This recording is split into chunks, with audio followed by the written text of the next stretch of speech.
my friends? I'm Larson and I'm the IRC Tire Guy. Today we're continuing our 2-stroke, 4-stroke electric technique series. This has been a lot of fun.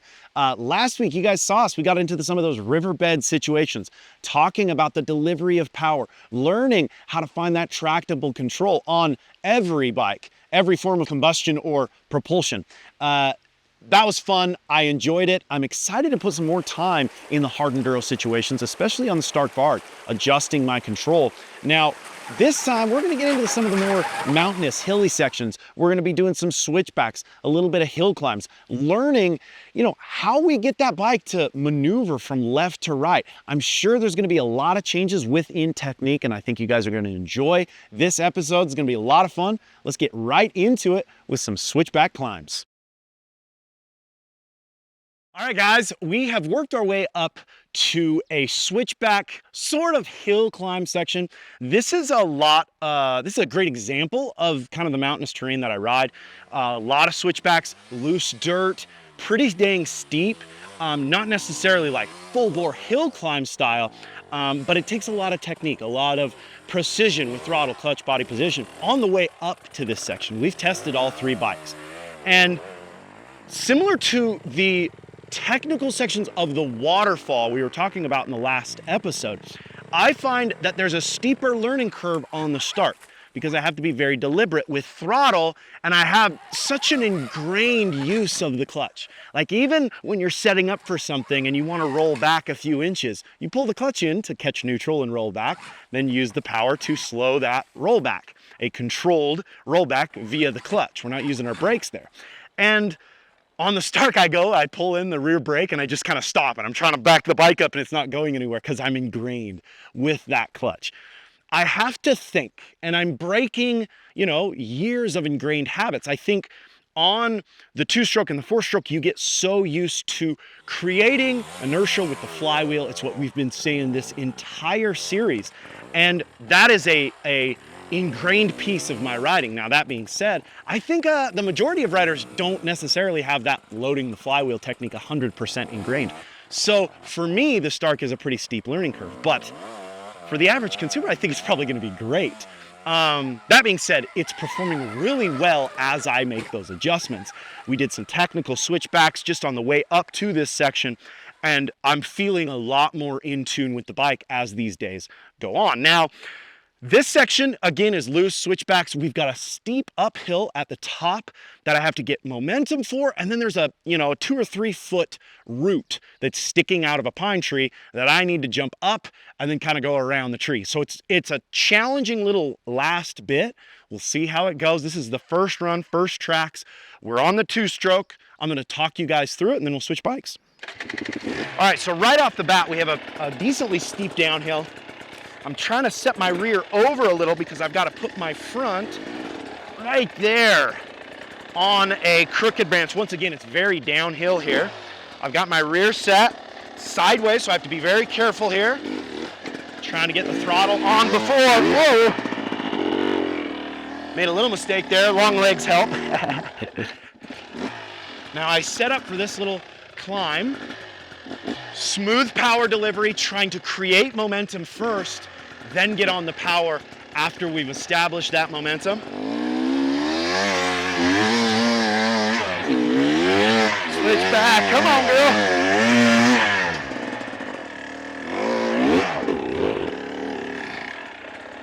It's pretty loose. It's almost a little more loose than I expected it to be. Like I said, this is first tracks of the year. Hips back. Stepping through the bike, not getting too far in front of it. We still want to put that weight to the back tire to hold traction in this loose stuff. Good setup. I try to be careful on my setup here. A lot of guys would rev into that, kind of like what I did there. That was a little bit of a mistake.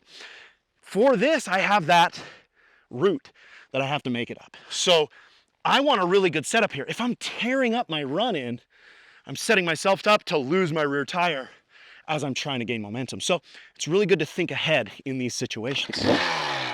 Now, something I always say, your rear tire tracks below your front tire on side hills. So I'm focused on, you might be able to tell from that angle, but essentially I've moved my front tire 4 or 5 inches up the high side of the trail. Where my front tire tracks, my rear tire should track right in the trail. If I run my front tire in the center of the line, you increase the likelihood of that rear tire dropping on these side hill situations. So it's good to compensate front tire uphill. Same thing here. I'm gonna focus on a smooth delivery of power here, establishing my momentum, and then I'm gonna get on it hard to hopefully make it up that big root. Here we go, nice and smooth. Nicely done. Pretty solid first run of the year. Wasn't too bad at all. Really worked in, you know, this used to be quite a bit more challenging when we didn't have such a worked in trail, but that felt great. I'm excited to change. We'll see how it goes on the 4-stroke. I'm gonna go grab it right now. All right, guys, we have moved on to the 4-stroke. During the uphill sections, before this section, there's a lot of little precision, as I was kind of saying, in the comparison between the 2-stroke and the Stark. Similar feelings here. Being able to keep the bike running is the most important part on the 4-stroke. You have to be very deliberate with throttle, almost holding it on the entire time, just so you don't stall. But when you hold it on the entire time, you run a higher risk of spinning. So it takes just a little bit more precision, I think, to ride a 4-stroke in technical hard enduro terrain. Is it possible? Absolutely. But that being said, it's one of those things where you really have to focus on how you're approaching it. Now, I'm going to set up here, do the exact same run that we just did on the 2-stroke. I will say, and I said this earlier in the waterfall section, we got a V33S, which is an okay climbing tire. It's somewhat worn. In fact, this tire has 25 hours on it, which is how many hours is on this bike. I put it on brand new, and we'll put a little B-roll in here just so you guys can see it's actually wearing really, really well. The V33S lasts a long time if you're using it properly in the hard enduro or somewhat technical riding. It's a 110, whereas on the 2-stroke and the Stark I have a 140. So we're at a little bit of a disadvantage on the 4-stroke, but it's up for the challenge. I think we are going to drop in and get after it. All right, guys, dropping in once again, downhill here. Kicking that rear over just like that. I set up as wide as I can for this little crooked downhill log. If you screw that up, you might end up in the trees down there. Power before, then smooth over. Then I kind of screwed up this little uphill in the 2-stroke, so I want to get that right. Hold a little more momentum into it. There we go. Low RPM. Switching back. Remember, compensate a little bit with that front tire, bringing it uphill so my rear tire doesn't drop below. So my rear tire tracks essentially in the trail. Holding momentum, establishing, then getting on the power after we establish momentum.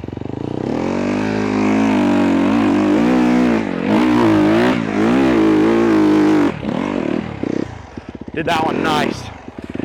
I kind of prepared, right? On the 2-stroke, I came in here kind of calm and relaxed, where I came in feet on. That was a nice switchback. Same thing here. We want to establish good momentum, then almost no throttle as I set up there to give me the highest likelihood of success for the wall there, or that root wall. Here we go. See how minimum I am there. All the power here, hardly any here. I don't want to be losing any ground that I have, so I can establish good momentum here. Compensate, front tire, just a little. Big power, here we go.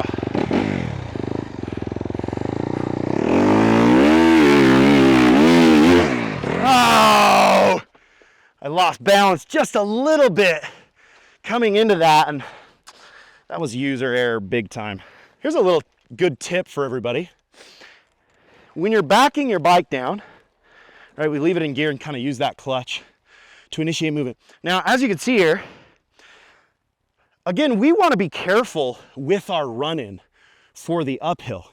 So as I back down, I try to keep my rear in the trail as best I can, but you can see it's starting to go out like that. So, you know, always make sure to pull that rear tire back into the trail.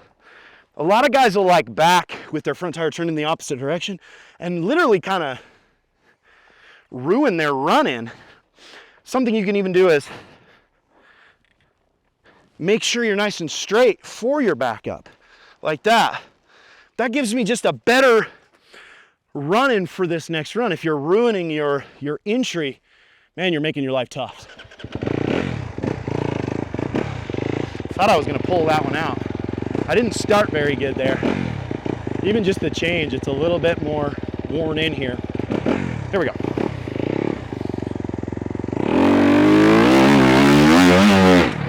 Yeah. Okay, that one was awesome.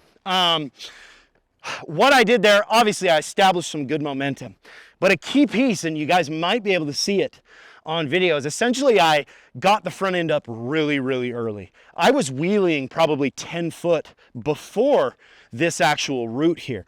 That allowed me to create a big load of power, that huge inertia within the engine.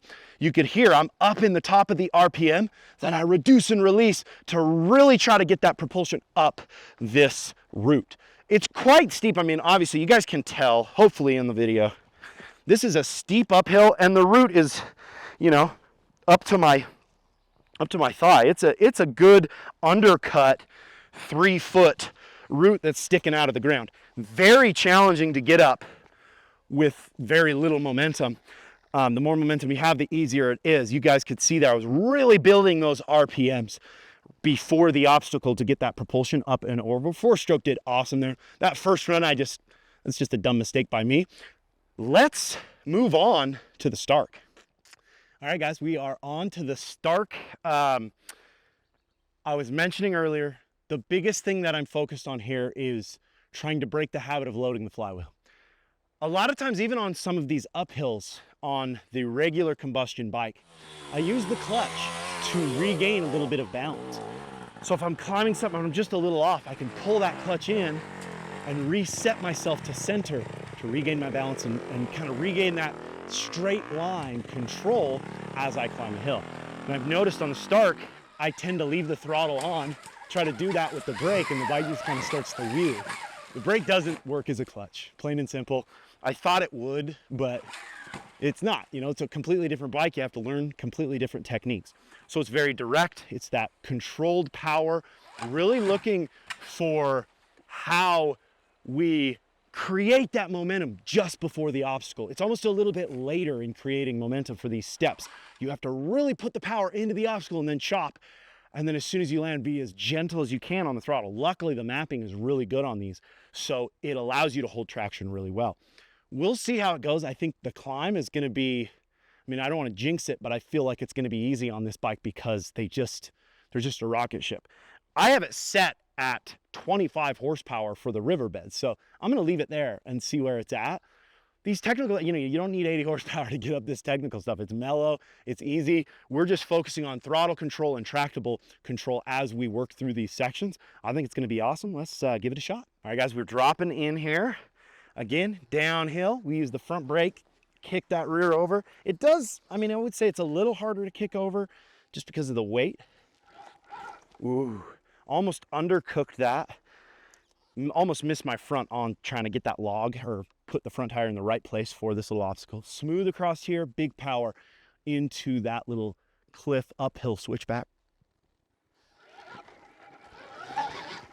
Nice, steady throttle, setting up. Remember, I set my front tire high in each of these situations. Smooth, clean throttle here. It's great at establishing momentum. And then big power as we continue forward.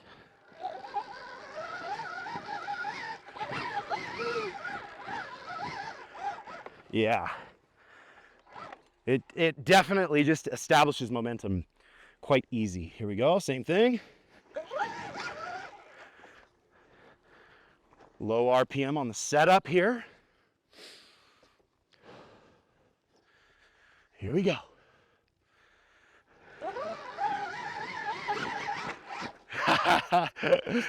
super easy. Honestly, I was wide open there, so it could use a little more horsepower, but it went up that quite easy. As I expected, the Stark establishes momentum really, really well in these loose uphill situations. I think, you know, in the previous episode, we were talking about establishing momentum in the riverbed, and it was a little bit more challenging.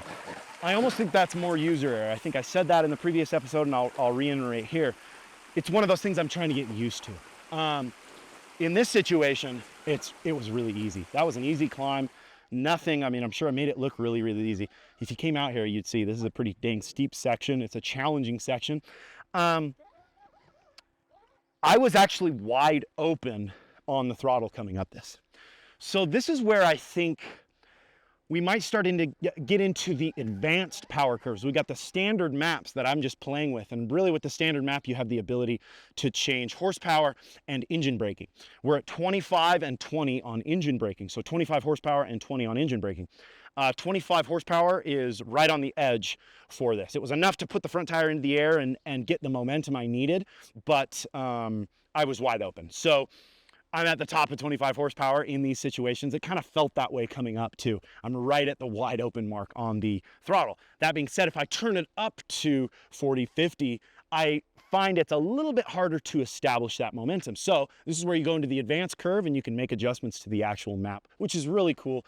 It's neat to be able to play with this and make all these setting changes. I'm excited to kind of continue testing the Stark in the hard enduro situations and, you know, playing with the map, showing you guys exactly the directions that I go for all you Stark owners out there. And maybe there's just a couple of you out there that are just curious about it. That being said, all of the techniques, the majority of the techniques remain the same from bike to bike. 2-stroke, 4-stroke electric. A lot of it is about body position. A lot of it is about an understanding of balance and how we find that maximized control with traction. Establishing momentum is key, whether you're doing it with direct throttle or a smooth delivery of clutch and throttle. They're all very, very, very similar. I'm excited. I think next episode, we need to do some real climbs. So this is more like hard enduro specific, right? Switchbacks, control. I think on the next episode, we're going to get into a good climb that I've honestly probably only made once or twice clean on my 300. So more horsepower is going to come into handy on that. I think it's going to be a lot of fun. I hope you guys are enjoying the channel. Make sure to like, comment, subscribe, follow us on Instagram at IRC Moto, my personal Instagram page at RichLarson511. Get into a clinic around the US, richlarson511.com. And until next time, guys, keep shredding.